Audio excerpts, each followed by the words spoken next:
dear students. I am taking business taxation of second year BCom. This is the last problem relating to this aspect. This problem covers all the calculation of gratuity, pension, leave encashment and HRA. The problem is like this.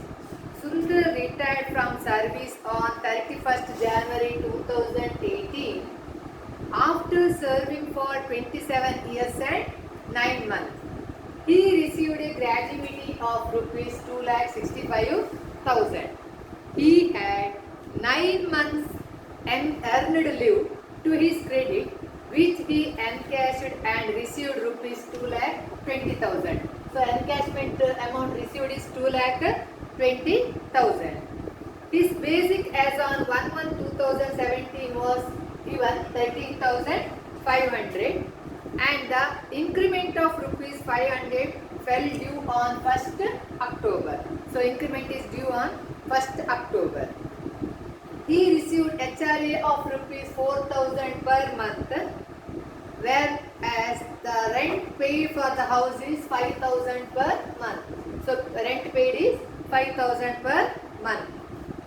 DA was fixed at rupees 2,500 per month, 50% of which enters into retirement benefit. So out of DA, 50% is enters into retirement benefit.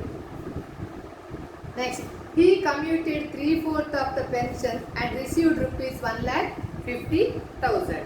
So pension is also given. Compute taxable gratuity, commuted pension, then leave encashment and taxable house rent allowance. So this problem includes all the aspects.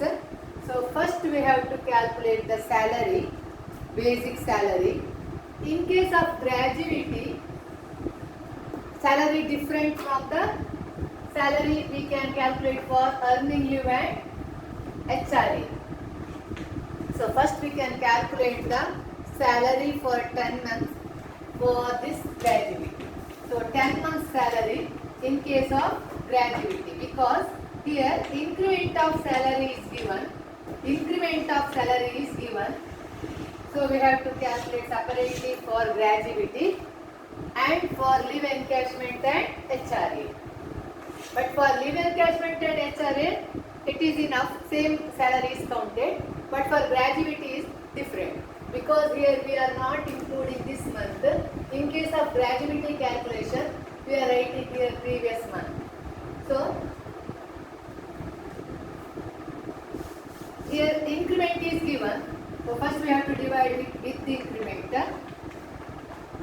and next one is without increment. So with the increment is, so here it is given his basic on 1/1/2017 3,500, but he is retiring on 31st January 2018. Means the increment is due on October. So 17 plus this increment, that means 13,500 plus 500 is the increment. That means 14,000 with the increment. So the month is here October. Here once again, in case of gratuity, we have to write the previous month. Here it is January means December. So October to December, October, November, December. So with increment is 3 months. Without increment is 13,500 into 10 months gratuity. So 3 minus 10, 7 months. 7 months. So now it is 14,000 into 3, 42,000. So it is 42,000. Next one is 13,500 into 7, 94,500. 94,500. Next here it is given DA. Out of that 50% enters into retirement benefit. Therefore we have to take into consideration only 50% of DA. Here DA is 2,500 per month into 12 into we have to take only 50% of DA. So we get 12,500. 12,500. So total salary, 10 month salary is 1,49,000. So 10 month salary is 1,49,000.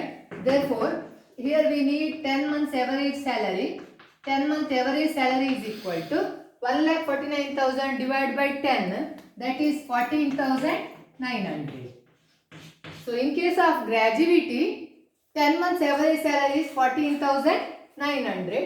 So we can write here gratuity salary is 14,900. Next we have to calculate the salary for HRA and leave encashment.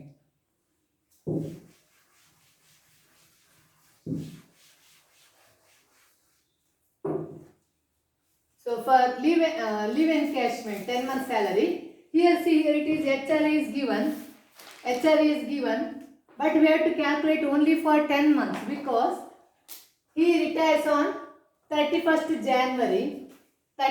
January. That means the accounting period starts from 1st April. So April, May, June, July, August, September, October, November, December, January. So he retired on 31st January. That means here we have to calculate HRA for 10 months. It is important. 10 months. Therefore, here we have to calculate for leave encashment 10 months salary. For HRA also same. So computation of salary. Here weekly increment. See, in case of HRA or leave encashment, 10 months salary means with increment means we have to include January also. In case of gratuity only we are writing here previous month, but here we are not writing the previous month. So October to January, October, November, December, January. That means 14,000 with increment. It is for 4 months. Then without increment, it is 13,500 into 10 minus 4, 6 months. That means here it is 56,000. Then this one is 81,000. Then DA is 2,500 per month. 2,500 into 10 into 50%. That means it is 12,500. 12,500. So here we get the salary is 1,49,500. 1,49,500. So in case of gratuity, salary is 14,900. In case of HRA and leave encashment, the salary is 1,49,500. That means 1 month salary is 14,950. 14,950. ಅದಕ್ಕಾಗಿ ಗ್ರ್ಯಾಜುಯಿಟಿ ಕೊಡುವಾಗ increment ಕೊಟ್ಟಾಗ ಮಾತ್ರ ಈ changes ಬರ್ತದೆ. Same ಇದ್ದಾಗ ನಿಮಗೆ same salary ಬರ್ತದೆ. ಅದರಿಂದಾಗಿ ಗ್ರ್ಯಾಜುಯಿಟಿ ಮತ್ತು HRA ಲೀವ್ ಎನ್ಕ್ಯಾಶ್ಮೆಂಟ್ ಕೊಡುವಾಗ ಇಲ್ಲಿ ಗ್ರ್ಯಾಜುಯಿಟಿ ಆಗುವ 1 ಮಂತ್ ಕಮ್ಮಿ ಆಗ್ತದೆ ವಿತ್ ಇನ್ಕ್ರಿಮೆಂಟಲ್ಲಿ. ಅದೇ HRA ಮತ್ತು ಲೀವ್ ಎನ್ಕ್ಯಾಶ್ಮೆಂಟ್ ಆಗುವಾಗ 1 ಮಂತ್ ಜಾಸ್ತಿ ಆಗ್ತದೆ. ಇದೇ ಇದ್ರದ್ದು difference. So after calculating the salary, now we can directly calculate the taxable gratuity. So next step is computation of taxable gratuity. Computation of taxable gratuity. Actual gratuity received. Gratuity received is given here 2,65,000 less exempt under section 10 under that list, under that number is actual gratuity received, that one is same amount 2,65,000. Next, here it is not given whether he is covered under the act or not covered under the act. So we have to assume that he is not covered under the act. Therefore, the second rule is half month's salary for the completed years of service. For the completed years of service. ಇಲ್ಲಿ ಅವನು covered not covered ಅಂತ ಕೊಡಲಿಲ್ಲ. ಅದರಿಂದಾಗಿ ನಾವೆಂತ assume ಮಾಡಬೇಕು, he is not covered under the Gratuity Act ಅಂತ ನಾವು consider ಮಾಡಬೇಕು. So the rule is for not covered under the Gratuity Act, the rule is half month salary for the completed years of service. We have calculated the gratuity salary is 14,900 into half month salary for the completed years of service. So here it is given, he is completed 27 years and 8 months. Here we have to leave the fraction, that means we have to take only 27. So we get 2,01,150. 2,01,150. Then number C is statutory limit. Statutory limit here it is 20 lakhs. In case of gratuity, statutory limit is 20 lakhs. So least of the following is 2,01,150. Deduct it, then we get 63,850. So taxable gratuity is, here it is 63,850 is the taxable gratuity. Then they asked to compute the pension. So next step we have to compute the taxable pension. Here already given, he is receiving the gratuity of rupees 2,65,000. Therefore, if he is receiving the gratuity means 1/3 of the commuted pension. If he is not receiving a gratuity means half. So next step is computation of pension. Computation of pension.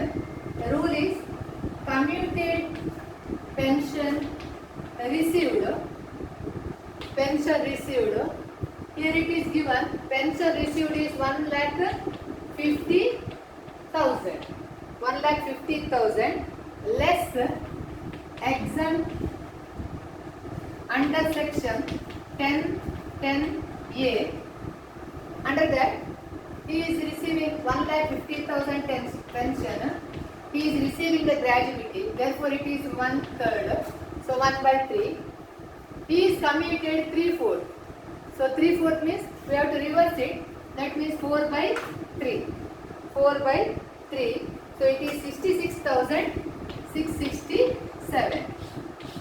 So his taxable pension is 83,333. So taxable pension is 83,333. This is the calculation of pension. Next, we can calculate leave encashment. So this is over. Pension is over. Next, we have to calculate the leave encashment. Next, computation of taxable leave encashment. Taxable leave encashment. Under that, first we have to write actual leave encashment received. Actual leave encashment received. Here it is given earned leave of rupees 2,20,000. He is receiving 2,20,000 less exempt under section 10(10)(a). 10(10)(a). Under that, number A is actual earned leave received. Same 2,20,000. Next one is 10 months salary. We already calculated the salary. Leave this gratuity salary. So 10 months salary is 1,49,500. 1,49,500. Next, number C is salary for the approved period. Approved period. It is given for 9 months. So it is given the problem like this. He had 9 months earned leave to his credit. So he had 9 months earned leave means for the approval period is 9 months. Per month salary is 14,950. Here 1 month salary is 14,950 into approved period is 9 months. Here approved period is 9 months. Therefore the salary is 1,34,550. 1,34,550. Then statutory limit, number D is statutory limit. Statutory limit is 3 lakh. So out of this 4, the least one is 1,34,550. Least is 1,34,550. So the taxable leave encashment is 85,450. Out of 2,20,000, taxable leave encashment is 85,450. So this is regarding the computation of leave encashment. Then the last is we have to calculate the taxable HRA. So last we can calculate the taxable HRA. See, actually we are calculating the HRA for 12 months, but here we have to calculate for 10 months because the year starts at 1st April, but he is retired on 31st January. Therefore, we have to calculate for 10 months. Actual HRA ನಾವು 12 months ಅಂತ ಕೊಡಬೇಕು, but ಇಲ್ಲೇನಾಗಿದೆ 1/4/2017 ಇಂದ ಅವರು retire ಆಗೋದು 31st January 2018. ಅಂದರೆ April January ತನಕ 10 months ಇರ್ತಾನೆ ಅವನು. ಆ 10 months ಇದು HRA ಮಾತ್ರ ಕ್ಯಾಲ್ಕುಲೇಷನ್ ಮಾಡಬೇಕು. So computation of taxable HRA. It is called as relevant period. ಅದು ಎಷ್ಟು ಸಹ ನಾವು ಅಲ್ಲಿ ಇರ್ತಾರ ಅದಕ್ಕೆ ನಾವು ರಿಲೆವೆಂಟ್ ಪೀರಿಯಡ್ ಅಂತ ಇಡ್ತೇವೆ. So here the relevant period is only 10 months. So here we have to write HRA received. HRA received is, here it is 4,000 per month. Here relevant period is 10 months. That is, once again, it is from 1st April to this retirement date, that is 31st January. So the amount is 40,000 less exempt under section 10(13)(a), under that least, under that number A is HRA received for the relevant period, that is same period, 40,000. We are receiving 40,000. Number B is rent paid above 10% of salary. Rent paid over 10% of salary. Here it is given he paid a rent of rupees 5,000 per month. So it is for relevant period, here it is 10. Therefore it is 50,000. Minus 10 month salary is already calculated, it is 14,950. 14,950. So we are getting 35,050. 35,050. Then last one is, here place is not given where he is resides. So if the place is not given, then it is 40% of salary. Place ಎಲ್ಲಿದ್ದಾನೆ ಅಂತ ಕೊಡಲಿಲ್ಲ ಅದರಲ್ಲಿ problem ಅಲ್ಲಿ, ಕೊಟ್ಟರೆ ಆ place ಇಲ್ಲ ಅಂತ ಹೇಳಿದ್ರೆ 40% of salary. Salary here is 1,49,500 into 40%. In case of BCD it is 50. Bombay, Chennai, Calcutta and Delhi. Place is not given, so it is 40%. The amount is 59,800.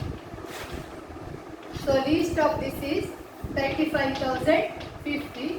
Deduct it, we get 4,950. So it is the taxable HRA. Out of 40,000, taxable HRA is 4,950. With this, we can end this aspect. In the next class, we can start the other chapter.